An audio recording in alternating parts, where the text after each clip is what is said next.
केतु देव के बारे में बात करने जा रहे हैं। केतु देव कुंडली में छठे घर के कारक हैं। अगर मंगल छठे घर में विराजमान हो जाए तो केतु देव कुंडली में कहीं भी बैठे केतु देव शांत हो जाएंगे, कोई बुरा प्रभाव नहीं देंगे। अब केतु देव क्या क्या चीज डिनोट करते हैं?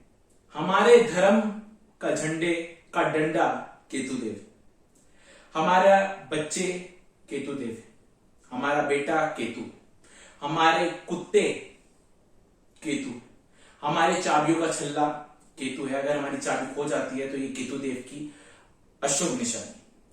गणेश भगवान केतु देव से सिंबलाइज है। चूहे जिसे हम मूषक भी बोलते हैं, वो अगर हमारे घर में आ जाए तो वो केतु देव की एक खराब निशानी है।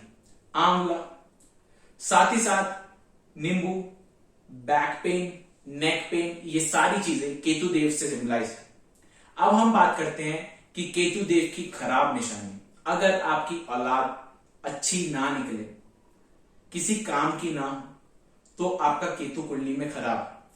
अगर आपको नर संतान की प्राप्ति नहीं होती, आपका कुंडली में केतु देव खराब है।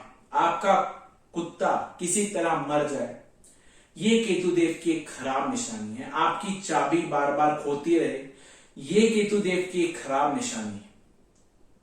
इसका उपाय हम क्या क्या करते हैं? आप गणेश जी की पूजा करें, ये पहला उपाय है। दूसरा उपाय ये है कि आप 4 नींबू चलते हुए पानी में जल प्रवाह कर दें। साथ ही साथ आप अपने घर के एक धर्म का झंडा जरूर लगाएं, बहुत हाइट पे। कहने का मतलब ये है कि आपने कई बार देखा भी होगा, कई लोगों ने बहुत ऊपर जाकर एक झंडा बांधा होता है।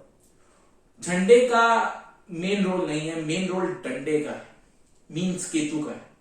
जितना लंबा केतु होगा मीन्स डंडा होगा, उतना अच्छा आपको बृहस्पति रिजल्ट देगा। और केतु अगर कुंडली में कैसा भी है तो आप याद रखें कि केतु अगर कुंडली में खराब है तो बृहस्पति अगर किसी तरह भी केतु से मिल जाए तो केतु का प्रभाव जो है वो बिल्कुल शांत हो जाता है। ऐसे व्यक्ति को तभी कान में सोना पहनाया जाता है अगर किसी व्यक्ति का केतु खराब है तो। ऐसा व्यक्ति अगर किसी कुत्ते को मारने लग जाए या चूहे घर में बहुत ज्यादा आ जाए, ये सारी चीजें केतु खराब की चीजें हैं। इसलिए ऐसे व्यक्ति को सोना धारण करने के लिए बोलते हैं कि आप बृहस्पति का सपोर्ट लेकर केतु को शांत कर दें।